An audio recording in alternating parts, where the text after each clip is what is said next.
Many Westerners live in cities like Hong Kong for decades without ever learning a word of Chinese, while learners like Zoe, who was once told she had no talent for languages, found herself fluent in Portuguese in just 6 months. These cases suggest that success depends on your method, not your location or your DNA. Think of a person who doesn't know how to swim. Dropping them into the ocean won't teach them the mechanics of the breaststroke. A drowning person cannot learn to swim. Similarly, surrounding yourself with rapid-fire native speakers when you don't know the basics is just overwhelming noise.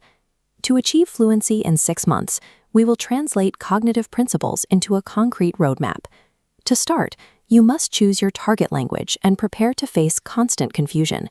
If you insist on understanding 100% of what you hear immediately, your progress will stall.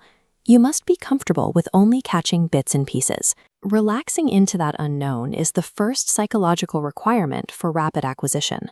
Step 1 is brain soaking. Create an audio playlist in your target language and keep it playing in the background during your daily commute or chores. Focus purely on the melodic patterns. Actively avoid the urge to translate individual words.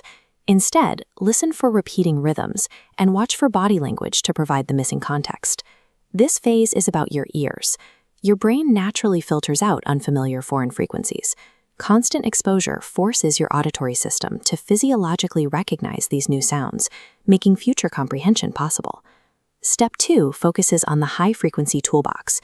You will ignore vast specialized vocabulary lists and prioritize only the most common words used in daily life.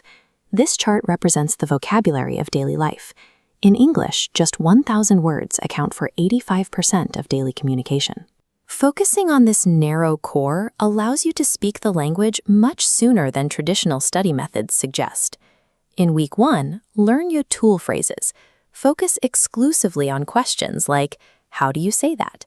"I don't understand," and "What does that mean?" in your target language. Week 2 is for survival basics. You are looking for high-utility nouns, verbs, and pronouns. Focus on the building blocks a child would use: me, you, give, and hot. By weeks 3 and 4, you introduce glue words. These are the logical transformers like but, therefore, and although that allow you to connect simple concepts into more complex meaning. Treat these words as a kit of parts. You are learning to assemble them into new combinations on the fly. The math of mixing is powerful. If you know just 10 verbs, 10 nouns, and 10 adjectives, you can combine them to say 1,000 different things. Communicating imperfectly with a small set of words provides more value than memorizing thousands of terms you never actually use. You are looking for a result that works, not a result that is perfect. Step 3 is establishing a direct connection. This solves the mental translation lag that makes real-time conversation feel impossible. Most students route new words through their native language. They hear fuego, translate it to the English word fire, and then conjure the image of a flame. This creates a delay that kills the flow of speech. You must bypass your mother tongue. When you learn fuego, connect the sound directly to the internal representation of fire, the smell of smoke, the heat, and the flickering light. Speaking is also a physical act. You have to coordinate 43 facial muscles to produce sounds that are likely entirely foreign to your native tongue. Observe native speakers closely. Mimic how their jaw drops and lips shape around vowels. You are training your face to adopt new physical positions. If your face muscles feel tired or sore after practicing, it is a sign you are successfully building the new muscular pathways required for clear pronunciation. Step 4 is finding a language parent, someone who provides a safe environment where you can experiment with your new vocabulary. Avoid using a spouse or romantic partner for this role. You need someone who will interact with you as an equal, but who can follow a specific set of rules to help you learn. Your language parent follows 2 core rules. Work hard to understand your meaning even when grammar is poor, and never correct your mistakes.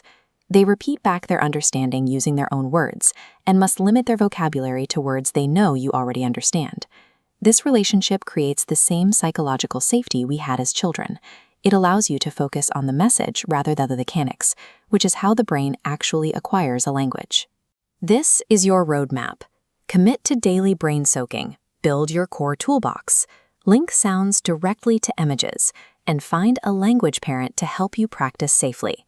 Success comes down to how well you train your facial muscles to produce new sounds, and how effectively you bypass your native language to link sounds directly to internal images. Take action right now. Pick 10 nouns, 10 verbs, and 10 adjectives that are relevant to your daily life. Look up those 30 words in your target language and start mixing them today. By following these rules, your 6-month countdown to fluency has officially begun.